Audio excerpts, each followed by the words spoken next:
دیکھو مخلوق کی there are two types of مخلوق. میری گلابی انگلش ہے، آپ کو برداشت کرنی پڑے گی. مخلوق کی کتنی قسمیں ہیں؟ دو. ایک مخلوق وہ ہوتی ہے جس میں جو باقاعدہ پیر بنا کے رہتے ہیں. کبوتر کو آپ نے دیکھا ہوگا، جب کبوتر کی مادہ انڈے دیتی ہے، نر اور مادہ دونوں مل کے بچوں کو پالتے ہیں. ایسا ہوتا ہے کہ نہیں ہوتا؟ جنہوں نے کبوتروں کے گھونسلے دیکھے ہیں، نر اور مادہ مل کے پالتے ہیں بچے. پورا ایک پریوار ہوتا ہے، خاندان ہوتا ہے ان کا. مچھلیوں کی بہت ساری قسمیں، پرندوں کی بہت ساری قسمیں، پیر بنا کے رہتے ہیں. اور کچھ گدھے گھوڑے ہوتے ہیں. کبھی گدھے کا تعارف ہوا کہ یہ گدھی میرے گدھے کی وائف ہے؟ بولو نا، کیوں نہیں ہوتا نا؟ گدھا گدھی کا فزیکل ریلیشن ہوتا ہے، جوڑے نہیں بنتے. مرسز گدھا کوئی نہیں دیکھی ہوگی آپ نے. مرسز گدھا، گدھے کا جب آپ انٹروڈکشن کرواتے ہو، یہ میرا گدھا ہے، آگے یہ گدھے کے چچا ہیں، یہ گدھے کی بہو ہے. کبھی ایسا تعارف کروایا آپ نے گدھے کا؟ بولو نہیں. آپ جب اپنے کسی فرینڈ کا تعارف کرواتے ہو، جمشید صاحب، یہ ان کی والدہ، یہ ان کے والد، یہ ان کے نانا، یہ ان کی بہو، یہ ان کا بیٹا، یہ ان کی بہن، یہ ہوتا ہے کہ نہیں ہوتا؟ بھائی نسل تو گدھوں کی بھی بڑھتی ہے، خاندان تو گدھوں کے بھی پیدا ہوتے ہیں، انسانوں کے بھی ہوتے ہیں. پھر یہ گدھا اور انسان کے تعارف میں فرق کیوں ہے؟ فرق اس لیے کہ گدھا کا گدھی کے ساتھ فزیکل ریلیشن ہوتا ہے، میرج اور جو نکاح کا ریلیشن نہیں ہوتا. انسانوں کا نکاح کا ریلیشن ہوتا ہے. انسان گدھے کی طرح نہیں رہتے کہ صرف کسی بھی عورت سے جب چاہا فزیکل ریلیشن قائم کر لیا، بلکہ جوڑے بنا کے رہتے ہیں. جوڑے بنا کے رہنا مہذب لوگوں کی، خاندانی لوگوں کی علامت ہے، اور اس سے خاندان وجود میں آتے ہیں. اور جب خواہش دماغ پہ چڑھی، کسی بھی عورت کے ساتھ ریلیشن قائم کر لیا، چاہے گرل فرینڈ بنا کے یا ویسے ہی، یہ گدھے گھوڑوں کا کام ہے، مہذب لوگوں کا کام نہیں ہے. تو اب سوسائٹی میں جب ان کے شراب آئی تو آہستہ آہستہ بیوی مارکیٹ سے شارٹ اور بیوی کی جگہ گرل فرینڈ. سمجھ میں آ رہی ہے بات کہ نہیں آ رہی؟ اب یورپین کلچر میں، جیپنیز کے ہاں بھی بیگمات آپ کو مارکیٹ میں کم ملیں گی، گرل فرینڈز بولتے کیوں نہیں یار زیادہ ملیں گی. گرل فرینڈ میں عورت کو حقوق زیادہ ملتے ہیں یا بیوی میں؟ انہوں نے کیا کیا؟ ویمن رائٹس کی تنظیمیں بنا لی، عورت کے حقوق. عورت جب انہوں نے عورت کے حقوق کا بیڑا غرق کیا نا، گرل فرینڈ میں تو عورت کو کوئی حق ہی نہیں ملتا، رسپانسبلٹی مرد کی ہوتی نہیں ہے. گرل فرینڈ کو، بیوی کو چھوڑنا آسان ہے، گرل فرینڈ کو جب چاہو چھوڑ لو. بریک اپ ہو گیا، بس ایک جملہ آج کل ہے، بریک اپ ہو گیا ہمارا. بریک اپ کیوں ہوا ہے؟ اس کو جمشید پسند آ گیا، اس کو غفار اچھا لگ رہا ہے، اور آپ کو جمشیدہ پسند آ گئی. 2 منٹ لگتے ہیں ریلیشن ختم ہونے میں، 2 منٹ لگتے ہیں. ابھی یو کے کی کورٹ میں 1.5-2 سال پہلے کیس آیا، گرل فرینڈ سے بچہ پیدا ہوا تھا. عورت نے کہا کہ یہ میرے بوائے فرینڈ کا بچہ ہے، اس بچے کی رسپانسبلٹی میں میرے ساتھ اس بوائے فرینڈ کو بھی شریک کیا جائے. وہ بوائے فرینڈ کہہ رہے میرا نہیں ہے. گرل فرینڈ میں ایسا ہی ہوتا ہے، بیوی میں کبھی انسان نہیں کہتا یہ بچہ میرا نہیں ہے. کورٹ میں میاں بیوی کی لڑائیاں ہوتی ہیں، شوہر کہتا ہے مجھے چاہیے، بیگم کہتی ہے مجھے چاہیے. یہ فرق ہے نکاح میں اور زنا میں. سمجھتے ہو کہ نہیں سمجھتے؟ تو انہوں نے کیا، کیس چل رہا ہے وہاں عدالت میں، خاتون کہہ رہی ہے میرا بچہ، یہ جمشید، وہ ان لوگ انگریزوں کا جو بھی جمشید ہوگا بھائی، مائیکل کہہ لیتے ہیں اس کو، یہ مائیکل کا بچہ ہے، مائیکل کا بچہ ہے. مائیکل کہہ رہے ہیں میرا نہیں ہے. اس کو کیا ہے، کیوں؟ وہ جان چھوڑائے گا نا، گرل فرینڈ کے بچے سے جان چھوڑائے گا، کہہ کہ میرا نہیں ہے. جب ڈی این اے ہوا تو پتا چلا مائیکل کا بھی نہیں ہے، تو جیکسن کا نکلا ہے. یہ کس کا ہے؟ جیکسن کا بچہ ہے. یہ تہذیب ہے؟ بولو، اس سے بڑی بد تہذیبی کوئی ہو سکتی ہے؟ یہ مذہب ختم ہونے کا نتیجہ ہے، سمجھ رہے ہو؟ مذہب ختم ہونے کا نتیجہ ہے. اور 2-4 بد تہذیبی کی مثالیں دے کے پھر بس بات کو سمیٹتا ہوں. بتاؤ، آپ نے ابھی کہا جیپنیز کے اخلاق بہت اچھے ہوتے ہیں، یقیناً ہوتے ہیں، کنگ پونگ، گالیاں بھی اتنی اچھی دیتے ہیں، بہت اچھے، ایسے ایسے کر کے ملتے ہیں. سوال پیدا ہوتا ہے، نبی صلی اللہ علیہ وسلم سے ایک صحابی نے پوچھا، یا رسول اللہ، میرے اخلاق کا سب سے زیادہ مستحق کون ہے؟ من احق الناس بحسن خلقی، سب سے زیادہ اچھے اخلاق سے میں کس سے بات کروں؟ یہ صحابی کا سوال تھا پیغمبر صلی اللہ علیہ وسلم سے. دیکھو ایئر ہوسٹس کتنے اچھے اخلاق. ایئر ہوسٹس جب اپنی کمپنی میں باس سے پوچھتی ہے کہ سر میں سب سے زیادہ اچھے اخلاق سے کس سے بات کروں، تو وہ کہے گا جو مسافر بیٹھے ہوئے ان سے. اور بزنس کلاس والوں سے تھوڑا اور زیادہ اچھے اخلاق سے. یہی ہوتا ہے نا بھائی, بزنس کلاس میں جو سفر کر رہے ہیں ان کی ایئر ہوسٹس کی الگ سے ان کو اخلاق سکھائے جاتے ہیں کہ بالکل تمیز کو 3 سے ضرب دے کے آپ نے ان سے بات کرنی ہے. سمجھ رہے؟ بار بار آپ نے آ کے پوچھنا ہے کہ کیا کچھ چاہیے تو نہیں, آپ کچھ چاہیے تو نہیں آپ بار بار. اور جو اکانومی میں سفر کر رہے ہیں ان سے بس ایک دفعہ بھی پوچھنے کافی ہے. بزنس کلاس والوں سے کم 3 دفعہ پوچھیں. سب سے اچھے اخلاق کا مستحق کون ہے؟ بزنس جو کمپنی ہوگی وہ کہیں گے بھائی جو بزنس کلاس والے. پھر ایئر ہوسٹس پوچھے گی جی اس کے بعد کس سے اچھے اخلاق سے بات کروں, تو کہیں گے پھر بھی انہی سے ہی, پھر بھی انہی سے ہی. چوتھے نمبر پہ جو اکانومی میں سفر کر رہے ہیں. کیا خیال ہے یہ جواب ہوگا کہ نہیں ہوگا؟ اس لیے ایئر ہوسٹس کے اخلاق جہاز میں بیٹھے ہوئے مسافروں کے ساتھ صرف اچھے نہیں بلکہ بہت اچھے. کنڈکٹر کی ایسی کوئی تربیت بسوں میں ہوتی نہیں ہے, جب بات کرے گا ایسا لگتا ہے کہ ہتھوڑا مار رہا ہے وہ. ایک تو کراچی میں بسوں میں کبھی آپ سفر کرو, بس میں پاؤں رکھنے کی جگہ نہیں ہوتی, پھر بھی کنڈکٹر ایک گیٹ سے گھسے گا اور سب سے کرایہ لیتا ہوا اگلے گیٹ سے اتر آئے گا. پتہ نہیں یہ سائنس کو اس پہ ذرا غور کرنا چاہیے, ہو کیا رہا ہے. سب سے اچھا نبی صلی اللہ علیہ وسلم سے پوچھا کہ من احق الناس بحسن خلقی, یا رسول اللہ میرے سب سے اچھے اخلاق کا مستحق کون؟ آپ نے فرمایا امک, تمہاری ماں. صحابی نے پوچھا یا رسول اللہ ثم من, ماں کے بعد کون؟ آپ نے فرمایا امک, ماں کے بعد بھی کون ہے؟ ماں. پھر صحابی نے پوچھا یا رسول اللہ اس کے بعد؟ نبی نے فرمایا ثم امک, اس کے بعد بھی تمہاری ماں. صحابی نے پوچھا یا رسول اللہ ثم من, اس کے بعد؟ فرمایا ابوک, تمہارا باپ. تو اسلام میں آپ کے اخلاق کا سب سے زیادہ مستحق کون ہے؟ کسٹمر, ٹیچر نہ, سب سے پہلے ماں باپ. اور عقل بھی یہی کہتی ہے بھائی, ماں نے جنا ہے تکلیف سے. حملتہ امہ کرہا ووضعتہ کرہا, قرآن کہتے ہیں اس نے تمہیں 9 مہینے تکلیف سے پیٹ میں اٹھایا ہے, تکلیف سے جنا ہے. وحملہ وفصالہ 30 شہرا, پھر 2.5 سال تمہیں گود میں لے کے گھومتی رہی ہے. سب سے اچھے اخلاق کا مستحق ماں باپ. اور قرآن نے کہا ان کا اتنا بڑا حق ہے, لا تقل لہما اف, اگر یہ دونوں بوڑھے ہو جائیں. اچھا جوان ماں باپ کا قرآن صراحتاً ذکر نہیں کرتا, ذکر ہی بوڑھے کا شروع کر رہے ہیں, کیونکہ جوانوں کو تو نچوڑا جا رہا ہوتا ہے نا. ابا جب تک جوان ہیں, ان کی پتلون سے پیسے نکل رہے ہیں, تو پھر وہ ابا ہیں. اصل میں تو ابا کے حقوق اس وقت شروع ہوں گے جب وہ ریٹائر ہو جائیں. اب ان کی پینٹ میں پیسے بولو نہیں ہے, تو قرآن ریٹائرمنٹ کے بعد کے حقوق بیان کر رہا ہے. اما یبلغن عندک الکبر احدہما او کلاہما فلا تقل لہما اف, کا ماں باپ بوڑھے ہو جائیں تو ان کے سامنے اف کرنے کی بھی آپ کو اجازت نہیں ہے, کیونکہ بڑھاپے کی وجہ سے کچھ کڑوی کسیلی باتیں کریں گے. بڑھاپے میں انسان میں برداشت ختم ہو جاتی ہے, بات بات پہ غصہ آتا ہے. ان کو غصہ آئے گا, تمہیں جواب میں غصہ نہیں آنا چاہیے. واخفض لہما جناح الذل من الرحمہ, ذلت سے اپنے بازوؤں کو ان کے سامنے جھکا کے رکھنا ہے تم نے. تو ہمارے اخلاق کا جو سب سے پہلا اظہار ہے وہ کہاں سے سٹارٹ ہوتا ہے, کہاں سے شروع ہوتا ہے؟ ماں باپ سے. اس کے بعد نبی صلی اللہ علیہ وسلم سے صحابی نے, نبی صلی اللہ علیہ وسلم نے خود فرمایا تم میں سب سے اچھے اخلاق والا وہ ہے جس کے اپنے گھر والوں کے اور زوجہ کے ساتھ اخلاق اچھے ہیں. دوسرے نمبر پہ کس کو بیان کیا گیا؟ بیگم کو. اور صرف نبی نے بتایا نہیں ہے, کر کے بھی دکھایا ہے. آپ صلی اللہ علیہ وسلم, سیدہ عائشہ کہتی ہیں برتن میں جہاں سے منہ لگا کے میں پانی پیتی تھی تو میرا جھوٹا نبی جب پیتے تو برتن کو گھماتے, جہاں میرے ہونٹ ٹچ ہوئے ہوتے اسی جگہ ہونٹ لگا کے آپ پانی پیتے تھے. یہ ہے اخلاق. یہ کہاں سے شروع ہو رہے ہیں؟ گھر سے. گورے بیچارے کا گھر مارکیٹ سے کیا ہو گیا؟ جاپان کا ایک رخ ہے ٹرینیں, سڑکیں, ایک رخ اولڈ ہاؤس ہے. وہاں بوڑھوں سے جا کے پوچھو کہ جاپانی کتنے اچھے ہیں, اپنی اولاد پہ لعنت بھیجیں گے. وہ کہیں گے میری اولاد اگر اچھی ہوتی آج میں تنہائی میں یہاں اولڈ ہاؤس میں, اولڈ ہوم میں ٹائم نہ گزار رہا ہوتا. کبھی آپ نے پاکستان میں سنا رینٹ اے کار سنی ہے نا آپ نے؟ کیا خیال ہے بھائی؟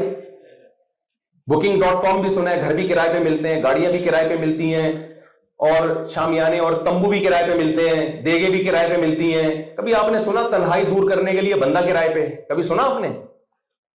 بھائی میں اکیلا بیٹھا ہوا ہوں یار, بور ہو رہا ہوں, جمشید بھی ٹائم نہیں دے رہا مجھے. سلیم نے بھی منہ موڑ لیا, کہیں گیا ہوا ہے کام سے, تو ایسا ہے کہ ویب سائٹ پہ سرچ کرتا ہوں ٹائم پاس کرنے کے لیے کوئی بائکیا والوں کی طرح یا اوبر کریم والوں کی طرح کوئی سروس ہو. ہاں بھائی ایک سروس ہے یار, کوئی بندہ اویلیبل ہو تو لطیفے سنانے کے لیے گھنٹے کے لیے بھیج دو. کبھی سنا آپ نے یہاں پہ؟ آپ تو بندے بھگا رہے ہوتے, بس چلا جائے یار, کوئی اکیلا بھی بیٹھنے دے مجھے. جاپان میں مشہور ویب سائٹس ہیں, بوڑھوں کی تنہائی دور کرنے کے لیے بندے بلائے جاتے ہیں, اولادیں نہیں اپنے باپ کے ساتھ بیٹھ کے بات کرنے کے لیے, اپنی ماں کے ساتھ بیٹھ کے بات کرنے کے لیے. وہ کسٹمر سے وہاں بہت اچھی بات کر رہا ہوگا, تھینک یو کی رٹ لگائی ہوئی ہوگی. جو ماں باپ جس ماں نے جنا ہے اس کو لفٹ کرانے کے لیے تیار نہیں ہے. میجورٹی کی بات کر رہا ہوں, باقی اچھے برے ہر جگہ ہوتے ہیں. شراب اس سوسائٹی میں آ گئی.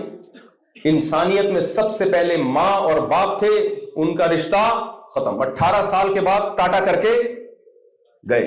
ابھی ایک کنٹری میرا جانا ہوا, نام بتانا مناسب نہیں ہے, 2 کیس میرے سامنے آئے. ماں کی ڈیتھ ہوئی ہے, 1 ہفتے بعد بیٹی کو پتا چلا بدبو سے. سمجھ رہے کہ نہیں سمجھ رہے؟ بیٹی دوسری گلی میں رہتی ہے, اماں کی ڈیتھ ہو گئی, کوئی پوچھنے والا نہیں ہے. 1 ہفتے بعد لاش سے جب بدبو آئی ہے تو پتا چلا یہاں کوئی مرا ہوا ہے. پھر بچی کو پتا چلے میری اماں کا انتقال ہو گیا ہے. ہماری سوسائٹی میں اس کا تصور ہے. تو بھائی یہ بھی ایک تہذیب کا ایک دوسرا پہلو ہے. لیکن انہوں نے وہی کام کیا جو چرسیوں نے نہیں کیا تھا. چرس پہ لیول اچھا لگا دیا.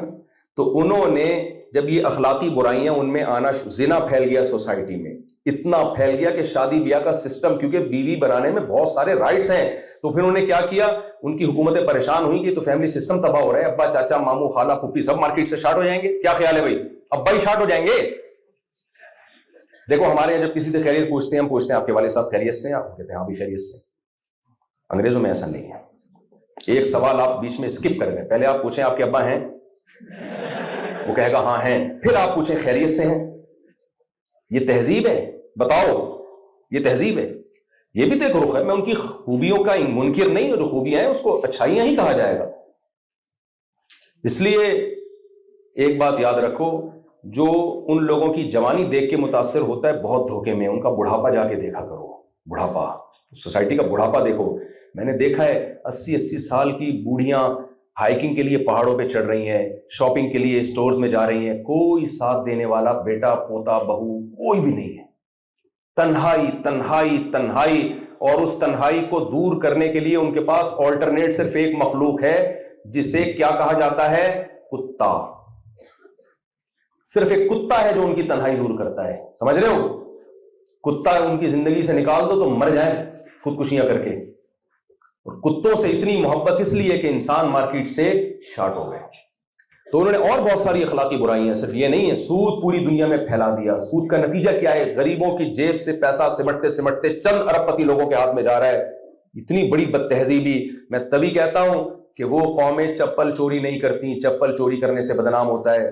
وہ کیا کرتی ہے؟ بدنامی ہوتی ہے. دیکھو ایک چور وہ ہے جو چپل چوری کرتا ہے, آپ اسے کبھی رشتہ نہیں دو گے. آپ ایک وہ ہے جو بہنوں کی وراثت کھا کے بیٹھا ہوا ہے, آپ اس کو دو گے رشتہ؟ بولے ماشاء اللہ. حالانکہ بڑا چور کون ہے بھائی؟ دیر آر 2 types of چورز. چورز کی کتنی قسمیں ہیں؟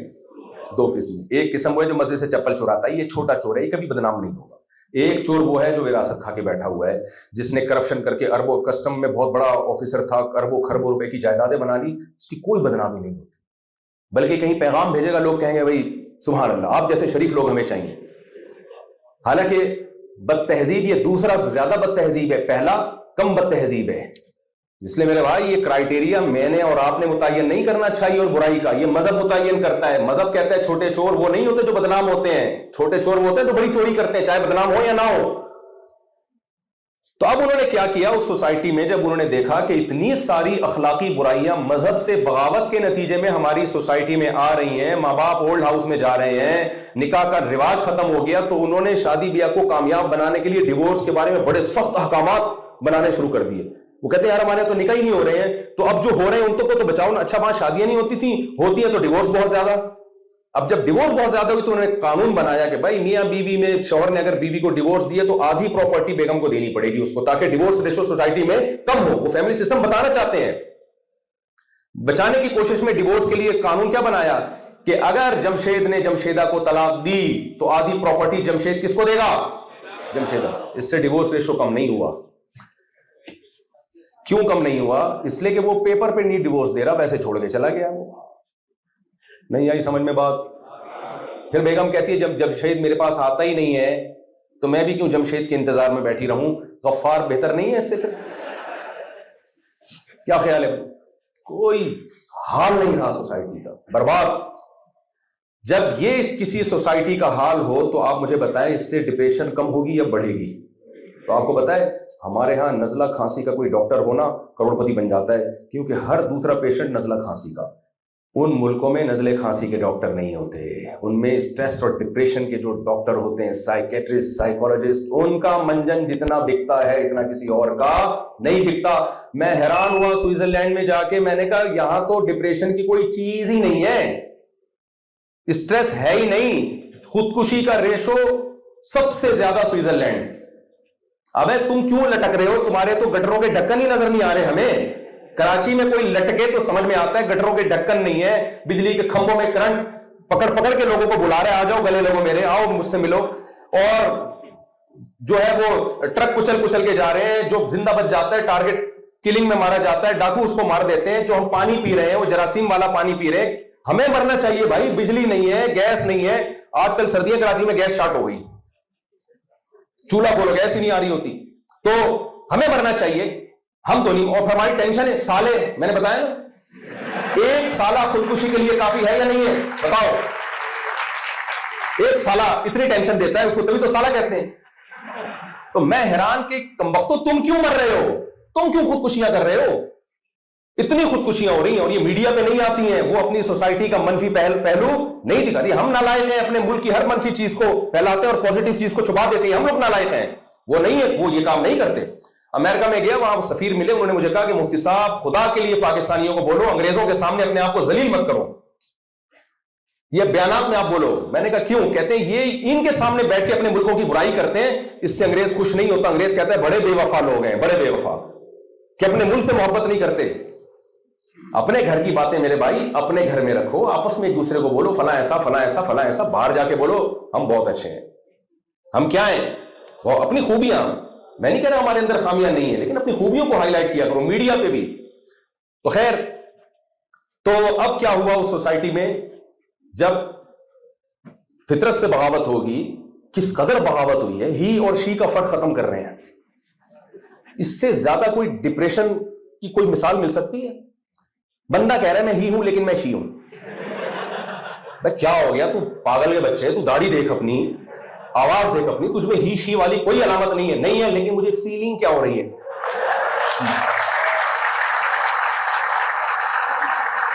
بھائی تجھے شی والی فیلنگ ہو رہی ہے تو کم بخت اس فیلنگ کو ٹھیک کرنا, فیلنگ کو ٹھیک کر. آپ کو جو فیل ہو رہا ہے یہ تھوڑی کہ آپ وہ بن جاؤ. کوئی شی ہے اس کو ہی فیل ہو رہا ہے. اب پبلک پریشان ہے, ایک انگریز پریشان تھا, میں اپنے بیٹے کے لیے داماد لے کر آؤں, بہو لے کر آؤں, کیا لے کر آؤں میں, اتنی بتاؤ یار, کوئی انسانیت ہے, یہ تہذیب ہے. تو انہوں نے کیا کیا, جب اتنی بد تہذیبی کے کام سوسائٹی میں شروع ہو گئے, اتنی بد تہذیبی کے کام, تو ریزلٹ یہ نکلا کہ ڈپریشن, اسٹریس اور پھر بدنامی سے بچنے کے لیے انہوں نے ایک بہت بڑا گیم کھیلا. انہوں نے انسانیت اور تہذیب کی ڈیفینیشن کو, ایکسپلینیشن کو چینج کر دیا, جیسے چرسیوں نے کیا تھا نا. کیا خیال ہے؟ پھر اسی بد تہذیبی کو ہمارا جو سیکولر طبقہ ہے تہذیب بنا کے پیش کرتا ہے. کیا بنا کے پیش کرتا ہے؟ تہذیب. دیکھو اس سوسائٹی میں نکاح ختم ہوا, بد تہذیبی تھی یہ. اب ہماری سوسائٹی سے بھی نکاح ختم. جو جلدی نکاح کر لے اس کو لوگ فنڈامنٹلسٹ, بنیاد پرست, شادی بیاہ کے چکروں میں لگا رہتا ہے, پاگل ہے, ملک دھستا چلا جا رہا ہے اور غربت اور مہنگائی بڑھتی چلی جا رہی ہے, اور ان کی شادیوں میں پڑے ہوئے ہیں. ابے جو اچھا, ایک ہی اچھا کام رہ گیا تھا, اس کو تم نے کیا کر دیا, برائی بنا کے پیش کر دیا. یہ مولانا لوگ ہر وقت حلال ہے, یہ حرام ہے, یہ ہے. مولویوں کے چکر میں پڑنے کی ضرورت نہیں ہے بھائی. مولویوں میں کے پی کے میں کسی میڈیکل کالج میں میرا بیان تھا, تو بیان جب اپلوڈ ہوا تو کسی نے طنز کیا کہ ابے یہ کیا مولوی وہاں جا کے استنجا کے طریقے بتائے گا لوگوں کو. اس طرح کے لوگ طنز کر رہے ہوتے ہیں نا, مولوی کیا کر رہے ہیں وہاں پہ. تو میں نے اس کا جواب میں کمنٹس کیا, میں نے کہا بھائی انگریزوں کے پاس مولوی نہیں ہے لہذا استنجا نہیں کرتے وہ, شکر کرو مولوی ہے تو استنجا کرتے ہو. میں اپنی وائف کو لے کر گیا کینیڈا, فرسٹ ٹائم ان کا کسی سفر تھا کسی گورے کے کنٹری میں, مسلم کون سی والی ہے وہ, مختلف والی.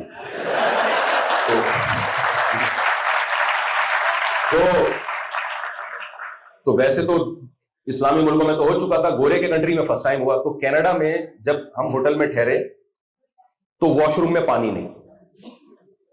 اب گھر والوں نے کہا پانی نہیں ہے. میں نے کہا بھائی یہاں نہیں ہوتا، یہاں پانی نہیں ہوتا، ٹیشو استعمال ہوتا ہے. تو بوتل کا سہارا مسلمان لے لیتے ہیں.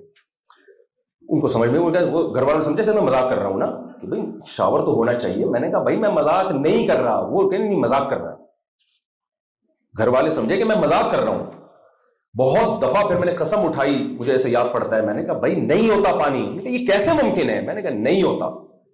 خیر تھوڑی دیر میں ہم نے دیکھا ہوٹل میں نا سامنے ایک بہت بڑی بلڈنگ تھی، اوپر ایک بندہ چڑھا ہوا ہے اور گیلے کپڑے سے لے کے بلڈنگ کے شیشے صاف کر رہا ہے. میرے گھر والوں نے بولا یہ ذرا سا گرا تو ہڈی پسلی ٹوٹ جائے گی. میں نے کہا ایسا ہے، بڑی رسک لے کے یہ صفائی کر رہا ہے. جس چیز کو صاف کرنا آسان تھا اور ضروری تھا، کیا اس کو تو فوکس کر نہیں رہے. وہ ادھر چڑھا رہا ہے بلڈنگ کے شیشے دھو رہا ہے بیٹھ کے. تو وہ مجھ پہ جس نے طنز کیا نا کہ یہ مولوی ہمیں استنجا کے طریقے بتائے گا، میں نے کہا بھائی جس سوسائٹی میں مولوی نہیں ہے وہاں استنجا کی مارکیٹ سے کیا ہو گیا ہے. ایک دفعہ میں کسی کنٹری میں تھا تو میں نے دیکھا کہ مجھے شوز خریدنے تھے نا، تو دو تھے، اب میں قوموں کے نام نہیں لیتا، کسی قوم کی برائی مقصد نہیں ہے. تو وہ نے ایک بنیان پہنا ہوا تھا، تو وہ دونوں بندوں نے جب ہاتھ اٹھایا شوز کا ڈبہ نکالنے کے لیے، میں بے ہوش ہوتے ہوتے بچا. ان کی بغلوں پہ جب میری نظر پڑی دونوں کی، یا تو میں امیزون کے جنگل بس میں نے نہیں دیکھے، میں نے ساؤتھ افریقہ کے جنگل دیکھے، زیمبیا کے جنگل دیکھے، ایسا جنگل میں نے نہیں دیکھا. ابے صاف کر لو یار. لگتا ہے جب سے پیدا ہوئے اب تک. شکر کرو میرے بھائی. کچھ دیکھو یہ جو ہمارے یہاں سڑکیں گٹر کے ڈھکن، یہ اسلام کی وجہ سے نہیں، یہ تو ہمارے حکمرانوں کی نااہلی ہے نا. تو حکمرانوں کی نااہلی اسلام کے کھاتے میں کیوں ڈالتے ہو؟ کیا خیال ہے؟ نبی صلی اللہ علیہ وسلم نے جو ہمیں تہذیب سکھائی ہے، فرمایا جس نے راستے سے تکلیف دہ چیز نہیں اٹھائی وہ ایمان کے آخری درجے میں بھی نہیں ہے. تو جو راستے میں تکلیف دہ چیز ڈالے، گاڑی غلط پارک کرے، آپ صلی اللہ علیہ وسلم نے فرمایا جس نے راستے میں کوئی گندگی پھینکی، پوری حدیث کا میں مفہوم بیان کر رہا ہوں، تو یہ وہ عمل ہے جس پر اللہ کی طرف سے لعنت ہوتی ہے. یعنی وہ اعمال جس پہ اللہ کی طرف سے لعنت ہوتی ہے، اس میں راستے کی گندگی بھی ہے. یہ تو میرے اور آپ کا قصور ہے. تو اس لیے بھائی اسلام سپیریئر ہے. تہذیب کس کے پاس ہے؟ اسلام کے. تو انہوں نے کیا کیا، جب اس سوسائٹی میں تہذیب ختم ہو گئی، ماں باپ کے حقوق ختم ہو گئے، ریلیشن، میرج، خاندانی نظام تباہ برباد ہو گیا، تو انہوں نے پھر تہذیب کی ڈیفینیشن کو چینج کر دیا. انہوں نے کہا تہذیب کے لیے یہ ضروری نہیں ہے کہ ماں باپ کو آپ گھر میں رکھو. اچھا آج کل نا ہمارے لبرل لوگوں نے ایک اور بات چلانا شروع کر دی ہے کہ دیکھیں ایکچولی وہاں پر جو اولڈ ہاؤس ہوتے ہیں اس میں والدین کی کیئر بہت اچھی ہوتی ہے. اس طرح کا ٹھیک کرنا شروع کر دیا انہوں نے. یہ مفتی صاحب بلا وجہ انگریزوں کو برا بلا کہتے ہیں، اپنے ماں باپ کو بڑھاپے میں اولڈ ہاؤس میں جمع کراتے ہیں. ایکچولی وہ اولڈ ہاؤس ایسے نہیں ہے، بہت کیئر ہوتی ہے، وہاں وہ کھیلتے ہیں، وہاں وہ حکومت ان کی ٹھش پش کرتی ہے وغیرہ وغیرہ. تو میں ایسے لوگوں سے کہتا ہوں کہ جب آپ کا کتا بوڑھا ہو جائے نا تو اس کو بھی اولڈ ہاؤس میں جمع کراؤ، وہاں بھی اس کی کیئر بہت بولو اچھی ہے. کتے کو نہیں کراتے کیونکہ کتے سے محبت ہے، ماں باپ سے محبت نہیں ہے، اس لیے وہاں رہیں گے جا کے. یہ منجن بکے گا نہیں، ہمارے سامنے نہیں بکے گا یہ منجن. تو انہوں نے کیا کیا، تہذیب کی تعریف ہی چینج کر دی. انہوں نے کہا تہذیب کا مطلب ہوتا ہے لائن میں چلنا، ٹیکس ٹائم پہ جمع کرا دینا، nice to meet you, thank you, یہ الفاظ بولنا بس، اور کرپشن نہ کرنا. یہ تہذیب ہے بس. یہ سمٹ کے تہذیب اور مینرز ان 4-6 چیزوں میں آ گئے. انہوں نے کہا یہی ہے. باقی یہ تو ہر کا اپنا وہ ہے کہ پیتا ہے کہ نہیں پیتا، شادی کرتا ہے یا گرل فرینڈ بناتا ہے، پھر گرل فرینڈ کو وہ رکھتا ہے یا بریک اپ کر کے دوسری گرل فرینڈ بنا لیتا ہے، وہ بوائے فرینڈ بناتی ہے. یہ سب آپ کے نجی معاملات ہیں، اس کا تہذیب سے کوئی تعلق نہیں. بھائی یہ کیوں تعلق نہیں ہے تہذیب سے؟ گدھے اور انسان میں فرق تو یہی ہے. کیا خیال ہے بھائی؟ گدھا وداؤٹ میرج ریلیشن قائم کرتا ہے اور انسان کے خاندانی نظام ہوتا ہے، وفادار ہوتا ہے انسان. یہی تو بڑا فرق ہے. تو اس لیے میرے اس دعوت کا حاصل اور اس بیان کا حاصل یہی ہے کہ اسلام سے محبت کریں، قرآن کو سمجھیں اور یہ کانسیپٹ اپنے دماغوں میں بٹھا لیں، پکا کر لیں کہ اسلام کو صحیح معنوں میں فالو کیے بغیر میں اور آپ انسان کے بچے نہیں بن سکتے. اللہ ہم سب کو عمل کی توفیق عطا فرمائے.